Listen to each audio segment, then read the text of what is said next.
Salut tout le monde, et j'ai le plaisir de vous retrouver dans cette ambiance métal pour un deuxième épisode de Revue Manga. Je vous invite à voir le premier épisode qui portait sur King's Game si ce n'est pas déjà fait, et dans ce deuxième épisode on va parler d'un manga un peu moins récent puisqu'il s'agit de Black Lagoon. Alors Black Lagoon est un manga de Rei Hiroe de type action-aventure publié chez Kazé depuis 2010. 9 tomes sont disponibles en France, et un 10e a été publié au Japon. Aucune nouvelle pour l'instant de ce 10e tome en France, malheureusement. Rei Hiroe est surtout connu au Japon pour ses œuvres comme Shook Up ou La légende du ravin de Jade, entre autres. Je dis au Japon puisque malheureusement, j'ai eu beau chercher, à part Black Lagoon et son artbook, aucune de ses œuvres n'a été publiée en France, mis à part une courte histoire de zombies dans le recueil Manga of the Dead, manga contenant plusieurs histoires faites par différents mangaka sur le thème commun des zombies. Le style de Rei Hiroe est très intéressant, car il mélange des traits classiques dans la façon de faire les yeux ou les cheveux par exemple, un style de dessin très réaliste et détaillé dans les éléments tels que les armes, les véhicules, les tenues, etc. Le tout offre au lecteur un dessin original tout à fait en cohésion avec son scénario. Par contre, vous serez sûrement, comme moi, déboussolé par le découpage des cases et onomatopées à profusion durant les scènes de fusillade qui les rend au début, quand on n'a pas l'habitude, difficilement compréhensibles, mais on se rend compte par la suite que c'est vraiment une lecture très originale et peu commune dans les mangas d'action. Bon, maintenant, assez parlé du dessin, parlons de l'histoire. L'histoire commence lorsque Okajima Rokuro, jeune employé dans une multinationale, Asahi Industrial, est chargé de livrer un disque contenant des données secrètes et capitales sur la société pour laquelle il travaille. Malheureusement, alors qu'il vogue sur la mer d'Asie du Sud-Est, son bateau est attaqué par une bande de pirates voulant récupérer le disque. Rock sera donc pris en otage sur le bateau, le Black Lagoon, un vieux torpilleur. Pensant qu'Asahi Industrial va tout mettre en œuvre pour le secourir, Rock ne s'inquiète pas outre mesure. Mais il ne sait pas que ses supérieurs sont en train d'engager des mercenaires pour détruire toutes les preuves de l'existence du disque, et lui avec. Ce scénario de départ n'est qu'une accroche pour la suite du manga qui laisse complètement de côté cette trahison que subit Rokuro de la part de son employeur pour se concentrer sur les aventures qu'il va dès lors mener avec ses nouveaux camarades du Black Lagoon.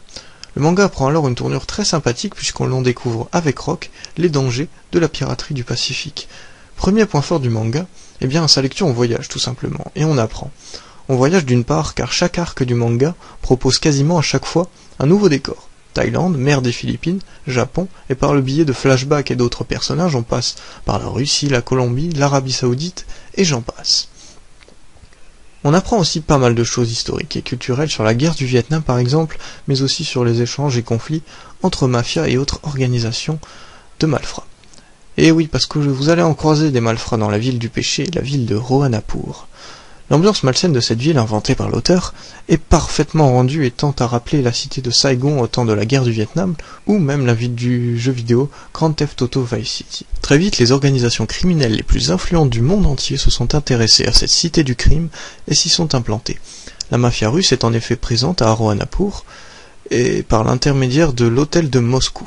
La mafia italienne, la triade de Hong Kong ainsi que les cartels s'y sont implantés. Avec un tel afflux de population, Rohanapur est devenue une ville très cosmopolite et du coup très dangereuse. Niveau scénario, c'est du béton aussi, car les nombreuses références techniques, comme les noms des armes, du jargon militaire, mafieux et autres allusions à des événements historiques réels, sont concrets, car le mangaka, en plus d'être passionné d'armes, s'est aidé d'historiens et d'experts en tout ce qui touche le militaire pour rendre chaque dialogue réaliste au possible. Bon, par contre, le manga n'est pas à mettre entre toutes les mains. En effet, même si c'est un shonen, il aborde des thèmes durs où la violence et le sang sont omniprésents.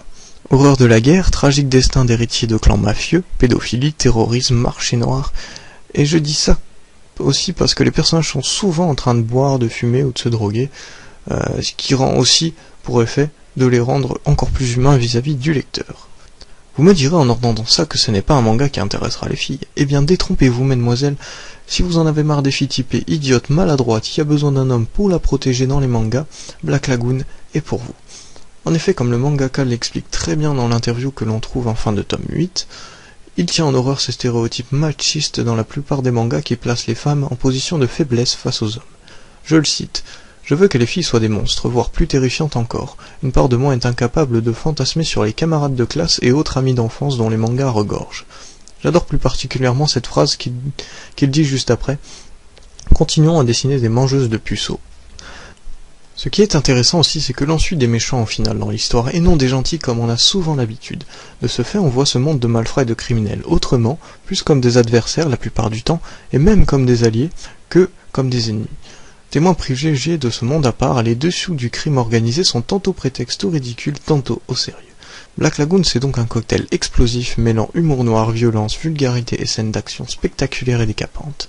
L'histoire, ou plutôt les histoires se déroulant dans le monde de Black Lagoon sont découpées en arcs de plusieurs chapitres avec en trame de fond l'évolution des rapports entre Levi et Rock, les deux personnages les plus opposés de l'œuvre de Ray Hiroe.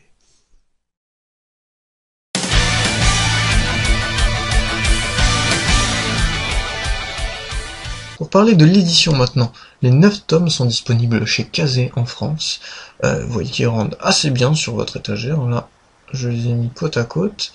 C'est une plutôt belle édition, hein, compte tenu du fait qu'elle a maintenant quelques années. Du papier glacé sans relief sur la couverture. Par contre, je vais vous faire un petit tour de toutes les illustrations de tous les tomes.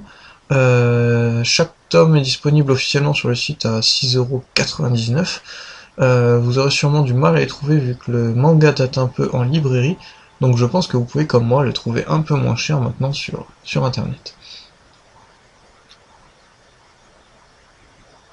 Voilà, chaque tome a un bon contenu, on environne les 200 pages, sauf pour le dernier, qui en fait largement plus.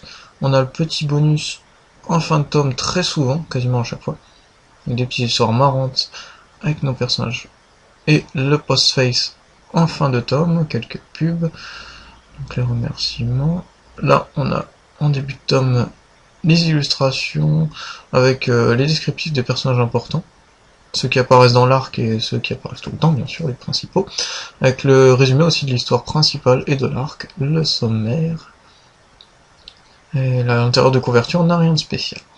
Voilà. Je prends un petit moment aussi pour vous dire qu'il existe aussi un animé sur Black Lagoon qui contient quelques épisodes, 2 saisons, des OAV, je me rappelle plus exactement combien, désolé, mais voilà, je sais qu'il est très bien et il correspond vraiment à l'idée qu'on se faisait du manga, donc il n'y a pas vraiment d'erreur là-dessus. Je vous le conseille vivement aussi. Donc, sur ce, je vous le laisse à votre lecture. J'espère que cela vous aura donné envie de lire ce très bon manga Black Lagoon. Je vous le conseille encore une fois. Merci de m'avoir suivi et je vous retrouve pour de prochaines vidéos sur ma chaîne. À très bientôt. Bye bye.